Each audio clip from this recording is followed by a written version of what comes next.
ಶ್ರೀ ದುರ್ಗಾ ಪರಮೇಶ್ವರಿ ಬಂಟ ಮಹಿಳಾ ಸ್ವಸಹಾಯ ಸಂಘ ಬೆಳ್ಮಣ್ ಇದರ 7ನೇ ವರ್ಷದ ಆಟಿಡೊಂಜಿ ದಿನದ ವಿಶೇಷ ಅತಿಥಿಯಾಗಿ ಹಾಗೂ ಉದ್ಘಾಟಕರಾದ ನಮ್ಮವರೇ ಆದ ಡಾಕ್ಟರ್ ಕೆ ವಿದ್ಯಾಕುಮಾರಿ, ರಾಜ್ಯ ಯೋಜನಾ ನಿರ್ದೇಶಕರು, ಶಾಲಾ ಶಿಕ್ಷಣ ಇಲಾಖೆ, ಬೆಂಗಳೂರು ಇವರ ಕಿರು ಪರಿಚಯ ಮಾಡಿಕೊಳ್ಳಲು ನನಗೆ ತುಂಬ ಸಂತೋಷ ಆಗ್ತಿದೆ.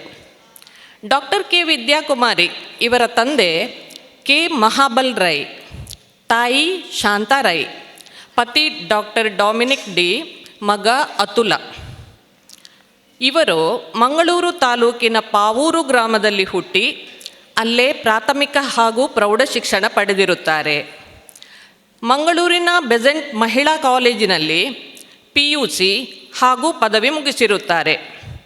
1996ರಲ್ಲಿ ಮಂಗಳೂರು ವಿಶ್ವವಿದ್ಯಾನಿಲಯದಲ್ಲಿ ಕನ್ನಡದಲ್ಲಿ ಸ್ನಾತಕೋತ್ತರ ಪದವಿಯನ್ನು ಪಡೆದಿರುತ್ತಾರೆ. ಹಂಪಿ ಕನ್ನಡ ವಿಶ್ವವಿದ್ಯಾಲಯದಲ್ಲಿ PhD ಮುಗಿಸಿ 2020ರಲ್ಲಿ ಡಾಕ್ಟರೇಟ್ ಪದವಿ ಪಡೆದಿರುತ್ತಾರೆ. ವಿಜಯ ಕಾಲೇಜ್ ಮೂಲ್ಕಿ ಇಲ್ಲಿ 1 ವರ್ಷ ಕಾಲ ಉಪನ್ಯಾಸಕಿಯಾಗಿ ಕಾರ್ಯನಿರ್ವಹಿಸಿದ್ದಾರೆ. ಕರ್ನಾಟಕ ಸರ್ಕಾರದ ಭಾಷಾಂತರ ನಿರ್ದೇಶನಾಲಯದಲ್ಲಿ 1999ರಿಂದ 2006ರವರೆಗೆ ಭಾಷಾಂತರಕಾರರಾಗಿ ಕಾರ್ಯನಿರ್ವಹಿಸಿದ್ದಾರೆ. 2004ರಲ್ಲಿ ಗೆಜೆಟೆಡ್ ಪ್ರೊಬೇಷನರಿ ಪರೀಕ್ಷೆ ಬರೆದು 2006ರಲ್ಲಿ KAS ಕಿರಿಯ ಶ್ರೇಣಿ ಅಂದರೆ Karnataka administrative service junior scale ಹುದ್ದೆಗೆ ಆಯ್ಕೆಯಾಗಿರುತ್ತಾರೆ. 2006ರಲ್ಲಿ ಚಿತ್ರದುರ್ಗ ಜಿಲ್ಲೆಯಲ್ಲಿ ಪ್ರೊಬೇಷನರಿ ಅಧಿಕಾರಿಯಾಗಿ ತರಬೇತಿ ಪಡೆದು 2007ರಲ್ಲಿ ಮೈಸೂರು ಮಹಾನಗರ ಪಾಲಿಕೆಯಲ್ಲಿ ಕೌನ್ಸಿಲ್ ಕಾರ್ಯದರ್ಶಿಯಾಗಿ ಕಾರ್ಯನಿರ್ವಹಿಸಿದ್ದಾರೆ. 2008ರಿಂದ 2010ರವರೆಗೆ ಹುಣಸೂರು ಉಪವಿಭಾಗಾಧಿಕಾರಿಯಾಗಿ ಕಾರ್ಯನಿರ್ವಹಿಸಿದ್ದಾರೆ. 2011ರಲ್ಲಿ ಮೈಸೂರು ನಗರಾಭಿವೃದ್ಧಿ ಪ್ರಾಧಿಕಾರದಲ್ಲಿ ಕಾರ್ಯದರ್ಶಿಯಾಗಿ ಕಾರ್ಯನಿರ್ವಹಿಸಿದ್ದಾರೆ.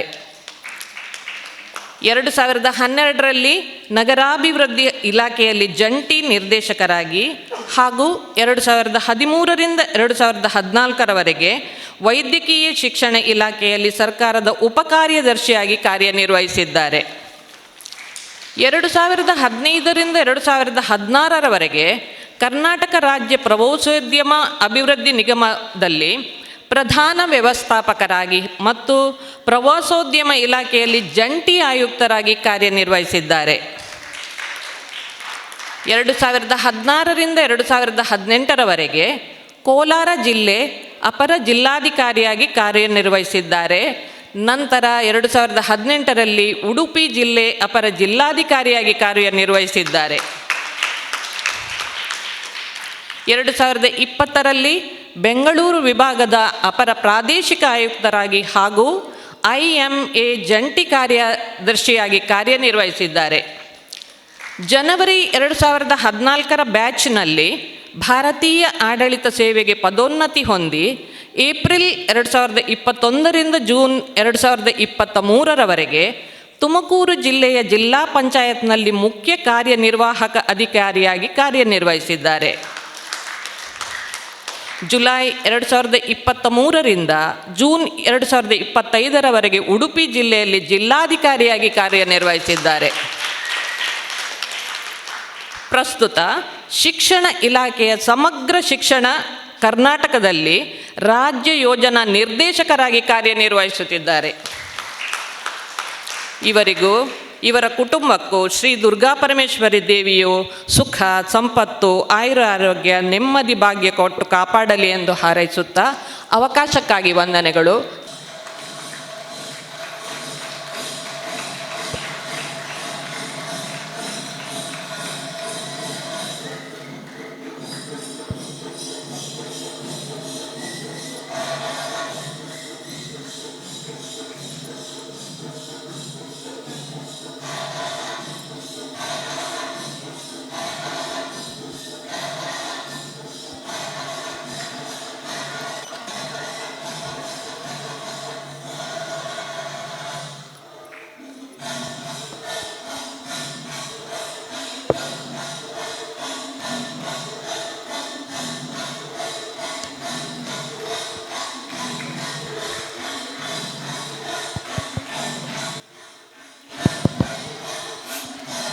ಬಂಧುಲೆ, ಆಕಾಶದ ಎತ್ತರದಲ್ಲಿ ಹಾರಾಡುತ್ತಿದ್ದ ಬಲೂನಿನ ಮೇಲೆ ಬರೆದಿದ್ದ ಸುಂದರ ಸಾಲುಗಳು ಹೀಗಿವೆ: ನಿನ್ನ ಹೊರಗೇನಿದೆಯೋ ಅದಲ್ಲ, ನಿನ್ನ ಒಳಗೇನಿದೆಯೋ ಅದು ನಿನ್ನನ್ನು ಎತ್ತರಕ್ಕೆ ಕೊಂಡೊಯ್ಯುತ್ತದೆ ಅಂತೆ. ಒಂದಕ್ಕೆ ಸಾಕ್ಷಿ ನಮನ ವಿದ್ಯಾ ಮೇಡಮ್. ಅವಳ ನಗುವಿನಲ್ಲಿ ಮಮತೆ ಇದೆ, ಅವಳ ಹೆಜ್ಜೆಯಲ್ಲಿ ಧೈರ್ಯ ಇದೆ, ಅವಳ ಮನದಲ್ಲಿ ವಿಶ್ವವನ್ನು ಗೆಲ್ಲುವ ಶಕ್ತಿ ಇದೆ. ಒಂದಕ್ಕೆಲ್ಲ ಸಾಕ್ಷಿ ವಿದ್ಯಾ ಮೇಡಮೇ. ವಿದ್ಯಾ ಮೇಡಮ್ ನನೂರ ನಮನ ಜಿಲ್ಲೆಗೆ ಜಿಲ್ಲಾಧಿಕಾರಿ ಅದು ಬರೋಡು ಪಂದು ಎಂಕಲ ಮಾತಿರ್ನ ಒಂಜಿ ಆಶೆ ಮೇಡಮ್. ಒಂದು ರೀತಿಯಲ್ಲಿ ತುಂಬ ಖುಷಿಯ ಸಂದರ್ಭ. ನಮ್ಗೆ ಗೊತ್ತಿದೆ, ಆಷಾಢದಲ್ಲಿ ಹಬ್ಬಗಳ ಒಂದು ಸಾಲು ಸಾಲಿರುತ್ತೆ, ಮಳೆಗಾಲದ ಆ ಒಂದು ವಾತಾವರಣ.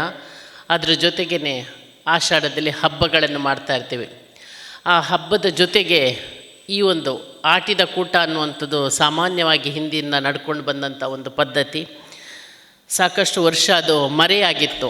ಇತ್ತೀಚಿನ ದಿನಗಳಲ್ಲಿ ಪುನಃ ನಮ್ಮದೇ ಆದಂಥ ಒಂದು ಪರಂಪರೆ ಅಥವಾ ನಮ್ಮದೇ ಆದಂಥ ಒಂದು ಏನು ಜನಪದ ಆಟ ಇರ್ಬೋದು, ಜನಪದ ಕ್ರೀಡೆ ಇರ್ಬೋದು, ಹಬ್ಬಗಳಿರ್ಬೋದು, ಇದನ್ನು ಆಚರಿಸುವಂತಹ ಒಂದು ಕಾಲಕ್ಕೆ ನಾವು ಬಂದು ನಿಂತಿದ್ದೇವೆ. ಮರೆತು ಹೋದದ್ದನ್ನು ಪುನಃ ಪಡ್ಕೋಬೇಕು, ಅದನ್ನು ನಾವು ಪುನಃ ಮುನ್ನೆಲೆಗೆ ತರಬೇಕು ಅನ್ನುವಂತಹ ಉದ್ದೇಶ ಇತ್ತೀಚಿನ ದಿನಗಳಲ್ಲಿ ಕಂಡು ಬರ್ತಾ ಇದೆ. ಇಂಥ ಒಂದು ಕಾರ್ಯಕ್ರಮವನ್ನು ಆಯೋಜಿಸಿರುವಂತಹ ದುರ್ಗಾ ಪರಮೇಶ್ವರಿ ಮಹಿಳಾ ಏನು ಸಂಘ ಇದೆ, ಇದರ ಎಲ್ಲ ಸಂಘದ ಪದಾಧಿಕಾರಿಗಳಿಗೆ, ಅಧ್ಯಕ್ಷರಿಗೆ ನಾನು ಅಭಿನಂದನೆಗಳನ್ನು ಸಲ್ಲಿಸೋದಕ್ಕೆ ಇಷ್ಟಪಡ್ತೇನೆ. ಯಾಕಂದರೆ ಹೆಣ್ಣು ಯಾವತ್ತೂ 4 ಗೋಡೆ ಮಧ್ಯೆನೇ ಬಂದಿಯಾಗಿದ್ದವಳು. ನಾವು ನೋಡ್ತಾ ಇದ್ದೆವು, ನಮ್ಮ ಹಿಂದಿನ ಜನ್ರೇಷನ್ ಅಥವಾ ನಮ್ಮ ತಾಯಂದಿರಿರ್ಬೋದು ಅಥವಾ ನಮ್ಮ ಅಕ್ಕಂದ್ರೆ ಅವರನ್ನು ನೋಡುವಾಗ ನಮಗೆ ಗೊತ್ತಾಗುತ್ತೆ 4 ಗೋಡೆಗಳ ಮಧ್ಯೆ ಬಂದಿಯಾಗಿದ್ಲು.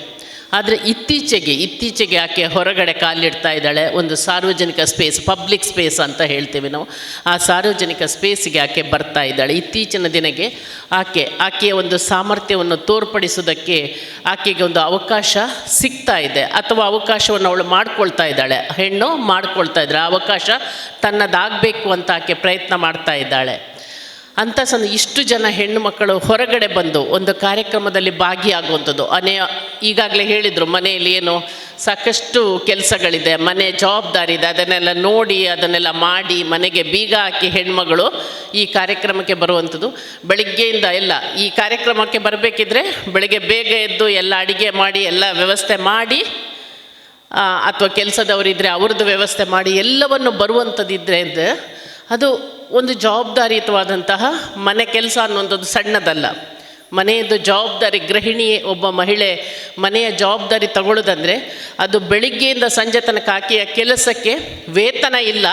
ಆದರೆ ವೇತನ ಇಲ್ಲದಂಥ ಕೆಲಸ ಅದು ಎಷ್ಟರ ಮಟ್ಟಿಗೆ ಇಡೀ ಸಂಸಾರವನ್ನು ಅಥವಾ ಇಡೀ ಕುಟುಂಬವನ್ನು ನೆಮ್ಮದಿಯಾಗಿ ಇಡುತ್ತೆ ಅಂತ ಹೊರಗಿರೋಕ್ಕೆ ಗೊತ್ತಿಲ್ಲ, ಅಥವಾ ಅದು ಬೇರೆಯವರಿಗೆ ಗೊತ್ತಾಗೋದಿಲ್ಲ. ಯಾಕಂದರೆ ಅಷ್ಟು ಜವಾಬ್ದಾರಿ ಇರುತ್ತೆ ಅಲ್ಲಿ.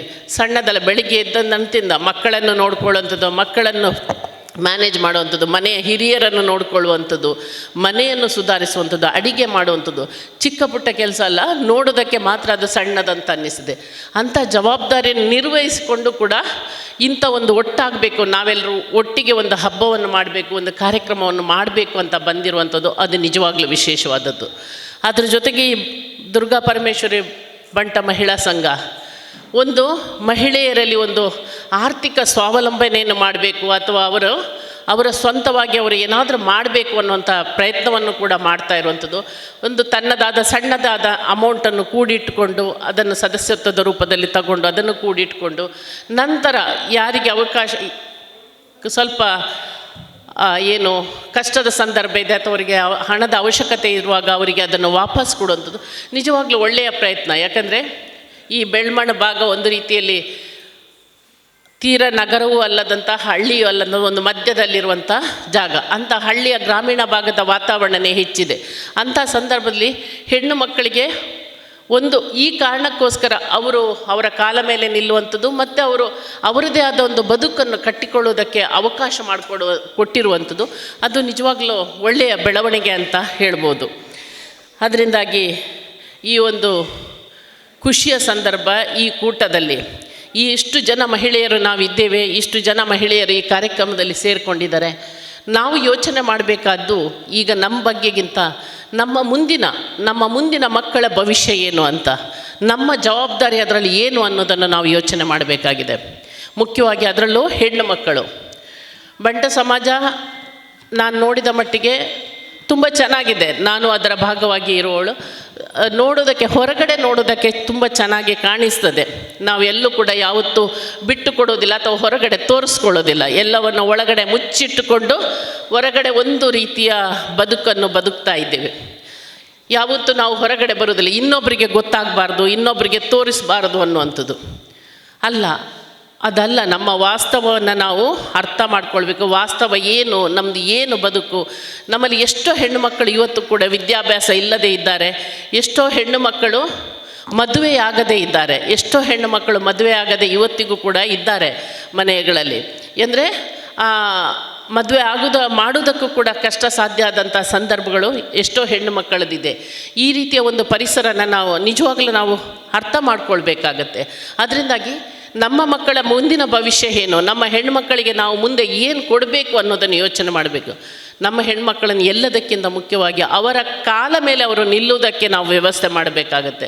ಅವರ ಕಾಲ ಮೇಲೆ ನಿಲ್ಲುವಂಥದ್ದು ಅದಕ್ಕಿಂತ ದೊಡ್ಡ ಅವಕಾಶ ಆಕೆಗೆ ಬೇರೆ ಯಾವುದೂ ಇಲ್ಲ. ಅದರಿಂದಾಗಿ ತಂದೆ ತಾಯಿಯರಾಗಿ ನಾವು ನಮ್ಮ ಮಕ್ಕಳಿಗೆ ಒಂದು ವಿದ್ಯಾಭ್ಯಾಸವನ್ನು ಕೊಡುವಂಥದ್ದು ಅಥವಾ ಉನ್ನತ ವಿದ್ಯಾಭ್ಯಾಸವನ್ನು ಕೊಟ್ಟಾಗ ಕಾಲ ಮೇಲೆ ನಿಲ್ಲುವಂಥ ಒಂದು ತೀರ್ಮಾನವನ್ನು ಆಕೆಗೆ ತಗೊಳ್ಳುವುದಕ್ಕೆ ಸಾಧ್ಯ ಆಗುತ್ತೆ. ಅದರಿಂದಾಗಿ ನಮಗೆ ಅನೇಕ ಸಲ ಇರುತ್ತೆ, ನಾನು ಸಾಕಷ್ಟು ಬಾರಿ ಇದನ್ನು ವೇದಿಕೆಗಳಲ್ಲಿ ಹೇಳಿದ್ದೀನಿ, ನಾವು ಹೆಣ್ಮಕ್ಕಳನ್ನು ಓದಿಸೋದು ಮದುವೆ ಮಾಡುವಾಗ ಹುಡುಗ ಎಷ್ಟು ಓದಿದಾನೆ ಅಂತ ಕೇಳ್ತಾನೆ ಅಂತ, ಅದಕ್ಕಲ್ಲ ಓದಿಸೋದು. ಆಕೆಯ ಒಂದು ವ್ಯಕ್ತಿತ್ವವನ್ನು ರೂಪಿಸ್ಕೊಳ್ಳೋದಕ್ಕೆ. ಹೆಣ್ಣು ಮಗಳು ತನ್ನ ವ್ಯಕ್ತಿತ್ವವನ್ನು ತಾನು ರೂಪಿಸ್ಕೊಳ್ಳೋದು, ತನ್ನ ಸಾಮರ್ಥ್ಯವನ್ನು ಇತರರಿಗೆ ತೋರಿಸ್ಕೊಳ್ಳುವಂಥದ್ದು, ಅದೇ ರೀತಿಯಲ್ಲಿ ಅದರ ಮೂಲಕ ಸಮಾಜಕ್ಕೆ ಆಕೆ ಕೊಡುಗೆ ನೀಡುವಂಥದ್ದು. ಇದಾಗಬೇಕಾದದ್ದು. ಹೆಣ್ಣು ಮಕ್ಕಳ ಸಾಮರ್ಥ್ಯ ಹೊರಗಡೆ ಬರಬೇಕು. ಆ ಸಾಮರ್ಥ್ಯದ ಮೂಲಕ ಸಮಾಜದ ವಿವಿಧ ಜನರಿಗೆ ಅದರ ಅನುಕೂಲ ದೊರೀಬೇಕು. ಅದನ್ನು ನಾವು ಮಾಡಬೇಕಾಗತ್ತೆ. ಅದಕ್ಕೆ ನಾವು ಫೆಸಿಲಿಟೇಟ್ ಮಾಡುವಂಥ ಕೆಲಸವನ್ನು ನಾವು ಮಾಡಬೇಕಾಗತ್ತೆ. ಅದು ನಮ್ಮೆಲ್ಲರ ಜವಾಬ್ದಾರಿ. ಅದರಿಂದಾಗಿ ಈ ಒಂದು ಜವಾಬ್ದಾರಿಯನ್ನು ನಾವು ಅರ್ಥೈಸ್ಕೊಂಡು ನಾವು ಮುಂದಕ್ಕೆ ಹೋಗೋಣ. ನಮ್ಮ ಬದುಕು ಒಂದು ಸುಗಮ ಆಗುವುದಕ್ಕೆ, ಒಂದು ನೆಮ್ಮದಿಯಿಂದ ಆಗುವುದಕ್ಕೆ ನಾವು ಅವಕಾಶ ಮಾಡಿಕೊಳ್ಳೋಣ. ಈ ಒಂದು ಸಂಘದ ಮೂಲಕ ತಾವೆಲ್ಲರೂ ಏನು ಇವತ್ತು ಖುಷಿಯ ಒಂದು ಸಂದರ್ಭವನ್ನು ಕಳೀತೀರ, ಅದು ಒಂದು ದಿನಕ್ಕಲ್ಲ, ಅದು ಪ್ರತಿದಿನ ನಮ್ಮ ಬದುಕಿನ ಭಾಗ ಆಗಬೇಕು. ಖುಷಿ ಅನ್ನುವಂಥದ್ದು, ನೆಮ್ಮದಿ ಅನ್ನುವಂಥದ್ದು ನಮ್ಮ ಬದುಕಿನ ಭಾಗ ಆಗಬೇಕು. ನಾವು ಪ್ರತಿದಿನ ಖುಷಿಯಲ್ಲಿ ಇರಬೇಕು. ಮಕ್ಕಳ ಜೊತೆ ಇರ್ಬೋದು, ಕುಟುಂಬದವರ ಜೊತೆ ಇರ್ಬೋದು, ನಾವು ಖುಷಿಯಾಗಿರಬೇಕು.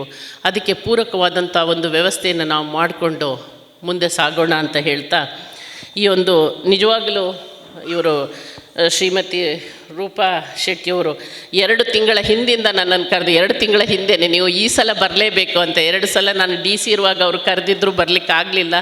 ಈ ಸಲ ಬರಲೇಬೇಕು ಅಂತ ಹೇಳಿದರು. ನಿಜವಾಗಲೂ ಅವರ ಒಂದು ಪ್ರೀತಿ ಅಥವಾ ಅದು ನನ್ನನ್ನು ಇಲ್ಲಿ ಬರಲಿಕ್ಕೆ ಕರೆ ತಂದಿದೆ. ಇಲ್ಲಾಂದರೆ ಬೆಂಗಳೂರಿಂದ ಬರೋದು ಸ್ವಲ್ಪ ಕಷ್ಟನೇ ಈ ಮಳೆಗಾಲದ ಸಂದರ್ಭದಲ್ಲಿ. ಅವರ ಪ್ರೀತಿಯ ಕಾರಣಕ್ಕೋಸ್ಕರನೇ ಮೊನ್ನೆ ಅವರು ಮಾತಾಡೋದು ನನ್ನ ಹಸ್ಬೆಂಡ್ ಕೂಡ ಕೇಳಿಸ್ತಾ ಇದ್ದರು. ಆಯಿತು ಹೋಗಿ ಬರೋಣ, ನಾನು ಬರ್ತೇನೆ, ಬೇಕಿದ್ರೆ ಹೋಗಿ ಬರೋಣ ಅಂತ ಹೇಳಿದರು. ಅದರಿಂದಾಗಿ ಬೆಳಿಗ್ಗೆ ಎದ್ದು ಇವತ್ತು ಹೊರಟು ಬಂದಿರುವಂಥದ್ದು. ಅದರಿಂದಾಗಿ ಈ ಕಾರ್ಯಕ್ರಮ ಇವತ್ತು ಇಷ್ಟು ಚೆನ್ನಾಗಿ ಆಯೋಜನೆ ಮಾಡಿರುವಂಥದ್ದು, ಅದರಲ್ಲಿ ಹೆಣ್ಮಕ್ಕಳೇ ಒಂದು ಆಯೋಜನೆ ಮಾಡಿರುವಂಥದ್ದು ತುಂಬ ಚೆನ್ನಾಗಿ ಕಾರ್ಯಕ್ರಮ ಮೂಡಿ ಬಂದಿದೆ. ಅದೇ ರೀತಿಯಲ್ಲಿ ಮುಖ್ಯವಾಗಿ ಸಾಕಷ್ಟು ಜನ ನಮಗೆ ತೆರೆಮರೆಕಾಯಿಗಳಾಗಿ ಅನೇಕ ಹೆಣ್ಣು ಮಕ್ಕಳಿದ್ದಾರೆ. ನಮ್ಗೆ ಗೊತ್ತಾಗೋದಿಲ್ಲ. ಹೊರಗಡೆ ಸಾಧನೆಯನ್ನು ಮಾಡಿದವಂಥವರು ಸಾಕಷ್ಟು ಜನ ಇದ್ದಾರೆ. ಆಯಾಯ ಒಂದೊಂದು ಕ್ಷೇತ್ರವನ್ನು ಒಬ್ಬೊಬ್ಬರು ಆಯ್ಕೆ ಮಾಡಿಕೊಂಡು ಇದ್ದಾರೆ.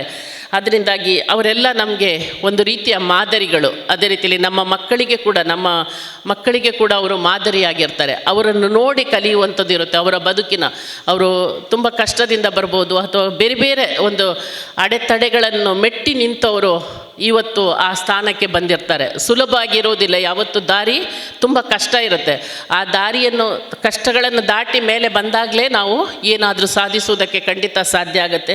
ಅದರಿಂದಾಗಿ ಇವತ್ತು ಸನ್ಮಾನ ಸ್ವೀಕರಿಸಿರುವಂಥ ಶ್ರೀಮತಿ ಜಯಲಕ್ಷ್ಮಿ ಶೆಟ್ಟಿ ಇರ್ಬೋದು, ಅವರು ಕೃಷಿಯಲ್ಲಿ ಸಾಧನೆ ಮಾಡಿರುವಂಥವರು.